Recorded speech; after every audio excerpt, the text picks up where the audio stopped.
Houston's bayous, nearly 2,500 miles of winding water, are part of the city's identity.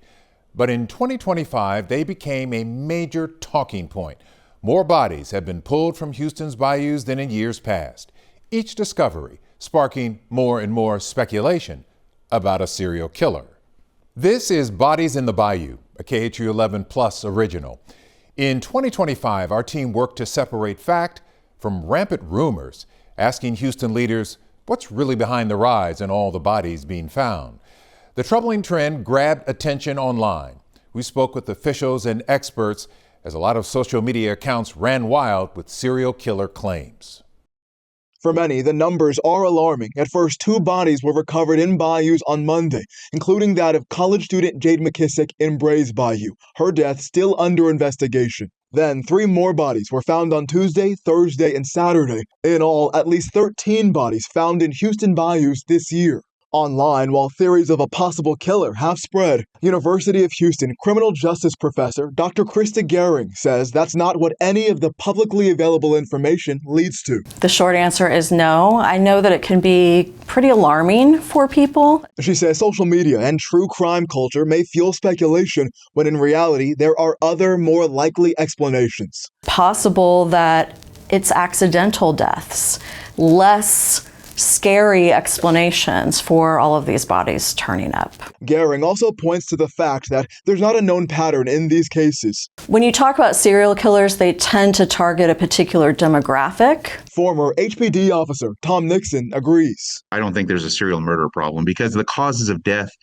are not consistent from what I have read and from what I understand. From experience, Nixon tells us bodies have long been found in Houston's bayous, many of them accidental deaths or those who died by suicide. While there were 5 in 1 week, overall, it's probably not going to deviate from any kind of historical pattern. Still, this recent string of discoveries has some questioning whether more should be done to secure or monitor the city's waterways. Nixon says you should always be cautious around the bayous, especially during heavy rainfall. Meanwhile, HPD told us they don't comment on speculation. So I think there's a lot of sort of perpetuating this fear on social media and media that may or may not be warranted. As speculation grew, local leaders held a news conference hoping to squash all the talk. Enough is enough of misinformation, wild speculation by either social media, elected officials, candidates, the media. We do not have any evidence that there is a serial killer loose in Houston, Texas. Let me say that again. There is no evidence that there is a serial killer loose on the streets of Houston. If there was, you would hear it from me first. This is being held to make certain that everyone knows we operate in my administration and HPD in total transparency. What we know and can release to you, you will know as soon as anyone. But at some point in time, we have to let HPD complete its work, give you the facts, look at individual cases. These 5 tragic drownings discovered over a 5-day period is alarming. 1 is too many. But if you allow HPD to identify the individuals, do their investigation, you will see why we have the best police department in the nation. Our dive team regularly assists other agencies. So I'm before you today to let you know that enough is enough of wild speculation. It's very frustrating to me to be at home and watch the news or social media and see people spread what I know to be false. And so today we brought the chief, captain of homicide, to inform you at what stage the investigations are. Now, I grew up in Houston. Unfortunately, drowning in our bayous is not a new phenomenon. It's an alarming discovery. We have 2,500 miles of bayous or waterways in Houston, Texas. We have homeless living underneath the bridge. What do you think when a homeless person dies from an illness, diabetes or cancer? What do you think his friends and associates do? They do not take him to a funeral home. Unfortunately, the homeless, when they pass, often end up in the bayou. Reason why we're working so hard to get the homeless off the streets of Houston. Alcohol plays a major role. Mental health plays a major role. Unfortunately, there are 2,500 miles of bayous, and people are exposed to them. Sometimes foul play, often not. Accidents. So I'm here today to thank HPD, its investigators, and to make certain that the community knows that while you're working, raising your family, sleeping at night, 24/7, 7 days a week, HPD is doing some of the best investigative work in our nation. Makes me proud to be mayor of Houston. We do have challenges with public safety. One of the reasons I ran for mayor. But a serial killer on the loose is not one of our challenges today as it relates to public safety. Yes, recruitment is at an all-time high. The cadet classes are full. We're headed in the right direction. But today we're here to allow the chief and the captain to let you know exactly what the facts as we know them to be today. Chief Diaz. Thank you, Mayor. First, I want to thank our media partners for showing up and reporting the facts with us. Our dive team has recovered 5 bodies from bayous across the city of Houston between September 15th and 20th. There's no evidence, and I repeat, no evidence, to suggest that any of these incidents are connected.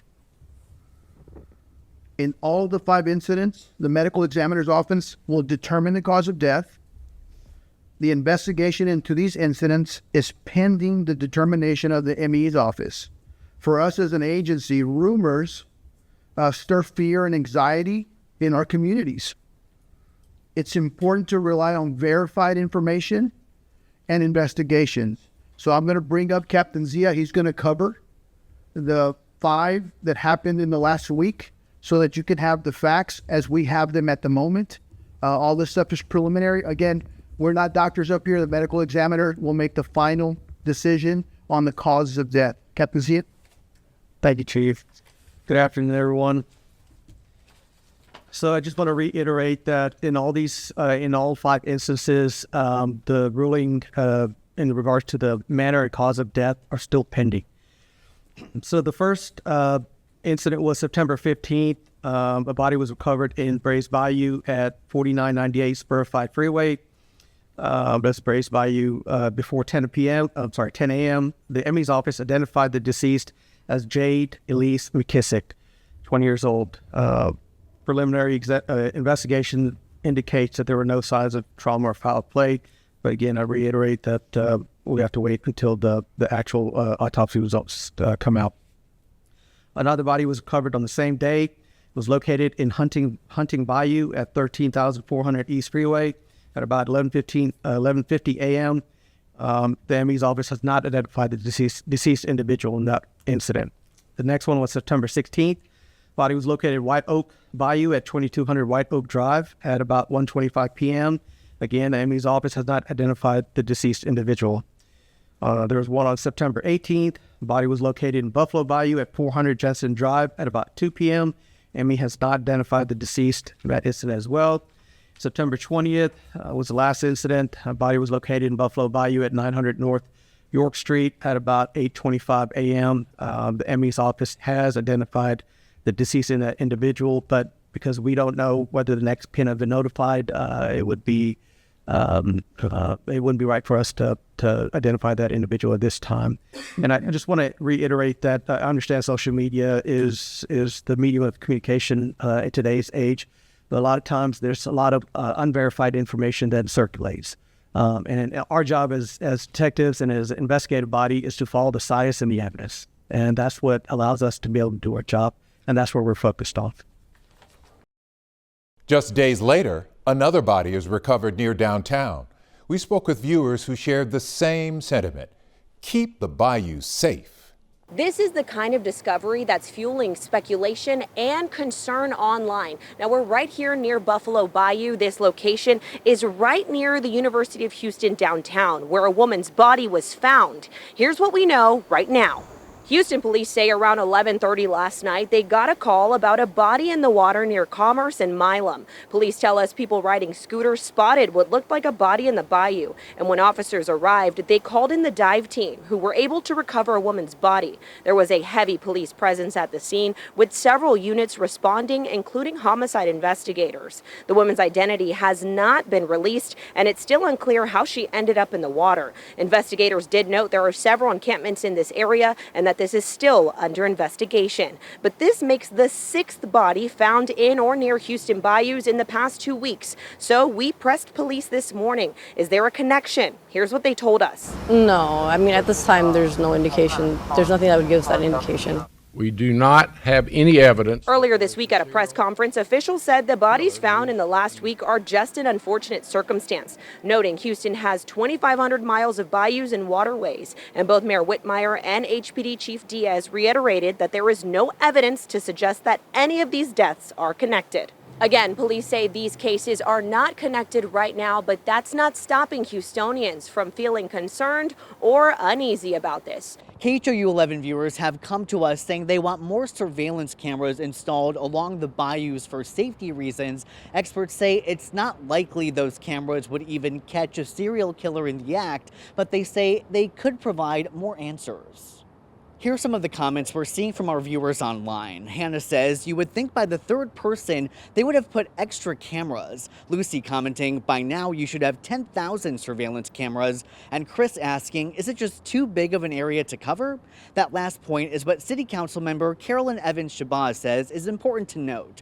She believes installing extra cameras is just not feasible, but criminal justice experts tell me more cameras might just be what's needed to put the rumors of a serial killer to rest. To say that we can install cameras, we would have no idea where to put them because we don't know where the bodies went into the bayou. We only know where they were found. The camera might actually capture where an individual falls into the bayou or has an accident or is intoxicated or whatever, because that's likely what is happening. I asked the Houston Parks Board, which manages many trails around the bayous, about safety measures they plan to implement. They sent me a statement saying in part, quote, as with any public space, residents should remain aware of their surroundings, stay cautious and vigilant, and if you see anything, call 911. I reached out to Houston police to ask about installing more surveillance cameras, but they only referred me to the press conference they had earlier this week where that was not discussed. Several bodies found over the course of many weeks left many residents feeling uneasy, while city leaders answered questions from the public. 6 bodies found along the bayous in the last few weeks. It's a disturbing trend that's left many in the community uneasy and full of questions. I actually live on the bayou, and so a lot of the civic clubs and super neighborhoods and just residents in the community are very concerned about the level of information that's being put out. In response, Councilwoman Letitia Plummer is stepping in. She stresses investigators have said there's no evidence that these deaths are connected and no foul play. Currently, there's no connection. There's no reason why we should feel that it is a serial killer.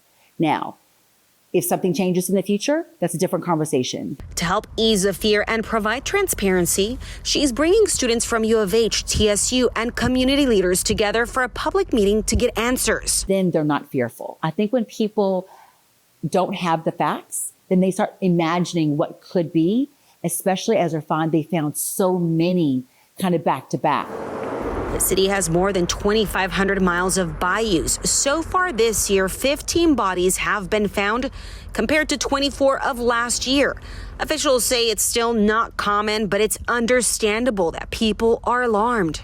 What do you say to those people who believe that there's a serial killer out there? Unfortunately, social media is just taking over now, and our responsibility as elected officials and leaders in community, we have to not just make assumptions and put words out there that can really create fear across the city. There's a message city leaders want the public to know. There is no proof that there is a serial killer involved in these killings. This latest message, days after a sixth body was pulled from a Houston area bayou. The mayor and police chief addressed concerns last Wednesday. So I am here to say, tell us more. For some, it's not enough. But 6 on clear days, in less than 2 weeks, people are alarmed. Counselor at large Letitia Plummer organized a news conference to share those concerns and provide reassurance. Can we enjoy being a student? Can we enjoy being free? Or do we have to watch around every corner? For Texas Southern University student Aaron Slaughter, there is a lot of uncertainty, especially since one confirmed Bayou death is a University of Houston student, Jade McKissick. We have a bunch of mixed emotions on campus. Are we safe? And what happened to Jade? Plummer says the goal is to provide what she calls deliverables to the community. Basic identifiers like race, gender, and age, while we wait for the medical examiner reports. We don't want assumptions. This community wants to know what is going on, what is being done. City leaders say they wanted to tackle some of the issues contributing to the rise in bodies, from homelessness to boosting security along the bayous. It's been a priority of mine since I was sworn in. Mayor John Whitmire this month taking a series of steps under his multi-million-dollar plan to combat homelessness. Let's be compassionate, but let's be firm. Last week, crews cleared a large encampment along US 59 and Nance Street. Now a new proposal, what the city's housing director is calling a super hub for the homeless. It's more than a place to sleep. It operates as a triage point.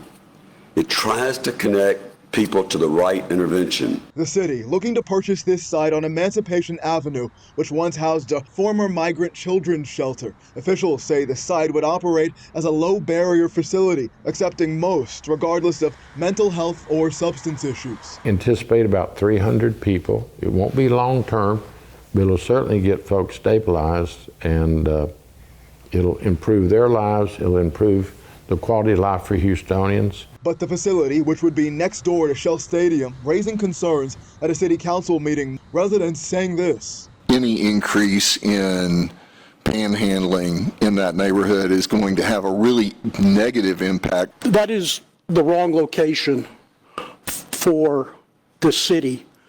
It's near the soccer stadium.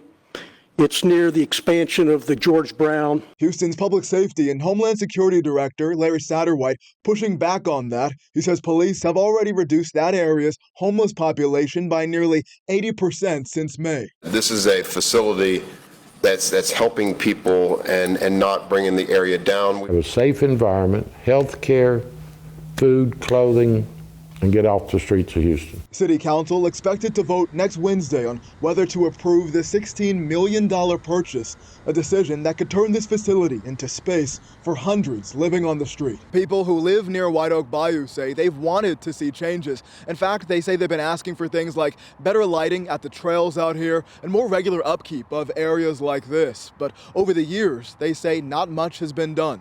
We're finding so many bodies here, and no one is doing anything. On the trails near White Oak Bayou, Esmeralda Cedillo tells us she no longer feels safe in a part of Houston she's lived her entire life. There's no lighting, there's no emergency push buttons. Just last month, while walking her dog, I had an incident where some gentleman jumped out on me out of this brush. Then on Wednesday, a body was recovered from this bayou, the second one found there in less than a month. One of several recent discoveries in Houston's waterways. My message to my city leaders is everybody needs to come together and perform that leadership that we voted them in for. Because right now it doesn't feel safe. It does not feel safe. Stella Morales-Walters with the organization Safe Walk Home agrees. So much money was spent on these trails, and it is alarming to me to find that it's unsafe. So far, city leaders say there's no evidence recent cases are connected, instead pointing to other explanations. Involving drugs, alcohol.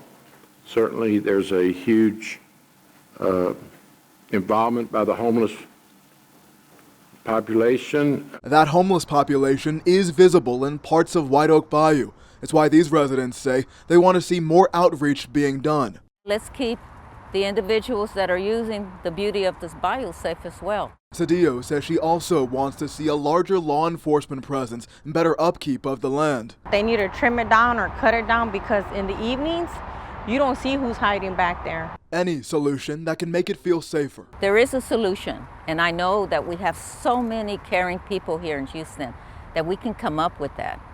In all the online talk about the number of bodies, we didn't want you to forget these are victims with families who are begging for answers. There are 2,500 miles of bayous in Houston, and Rodney Chapman's family says he was found along Green's Bayou wearing nothing but shorts and one sock. Rodney Chapman and his sister Xavier Chapman were born just 9 months apart. And she says she felt a tug on that sibling bond when his silence stretched from days to weeks. I had a bad feeling, when I hadn't heard from him. She lives in Oklahoma and says her brother recently moved back to Houston, working to transition into a new city. She says Rodney found a job as a security guard and had been living at a motel along the Gulf Freeway. We're at a standstill, and really, I just really can't believe it. I can't believe this is happening. On September 15th, crews pulled Chapman's remains from Green's Bayou. Days later, their family got the devastating word after he was finally identified through fingerprints. They say he'd been found in the water shirtless. We know that he's always fully clothed. He's a very structured person. He has his phone, his wallet. Rodney's cause of death is still listed as pending with the medical examiner. And the family says living in Oklahoma, it's been hard getting answers. Their sadness and frustration turning to calls for greater transparency from authorities. Calls we've heard echoed from neighbors along the bayou to City Hall. I don't know about other families, but something has to be done. Something has to be done. We will never see our loved ones again. She'd been following reports of people being recovered and said a prayer for those families. But this feels like a dream. It's like they're treating these cases like we're not somebody. You see what I'm saying? Rodney belonged to somebody. I don't know if there's a serial killer, but the way they're dealing with these bodies is ridiculous. Kenneth Cutting is tired of being patient. And I've been waiting for a year and a half now. The body of his only child, Kenneth Cutting Jr., was found in Buffalo Bayou in early July of last year, 3 days after he went missing. After spending the evening at Pete's Piano Bar in downtown, his roommates reported there was an altercation inside their car. They say Kenneth jumped out at the Waco exit near I-10. After that, they say they never saw him again. The roommates were interviewed by police and have never been charged with a crime. Kenneth's body was found floating in the water more than a mile from the spot where they say he was last seen. There's been a lot of bodies found, and if you see, all of them be determined as undetermined. Which was also the case for Kenneth.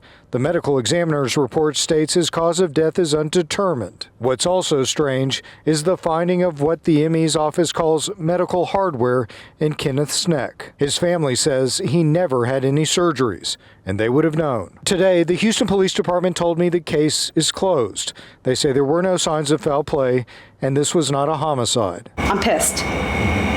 This is a 22-year-old kid that showed up dead in Buffalo Bayou, and nobody gives a flying flip about it. Kenneth's cousin says his case is like many of the others who have been found in the bayous across the city. I think that it was a quick wash of the hands. They couldn't find evidence super quick, so at this point they said, oh, sorry, it's just closed. Proper investigation wasn't done. Very suspicious. Private investigator Coleman Ryan has been working on this case since Kenneth went missing. In your expert opinion, was this an accidental death? No, I don't believe so at all. Kenneth's dad doesn't think so either. He did not fall in that bayou. Somebody put him in that bayou. Law enforcement and the mayor refuted any speculation that something more sinister is happening along the bayous. But we continue to hear from family members and other concerned citizens. They want answers, and they want safety. Thanks for watching on KHOU 11+.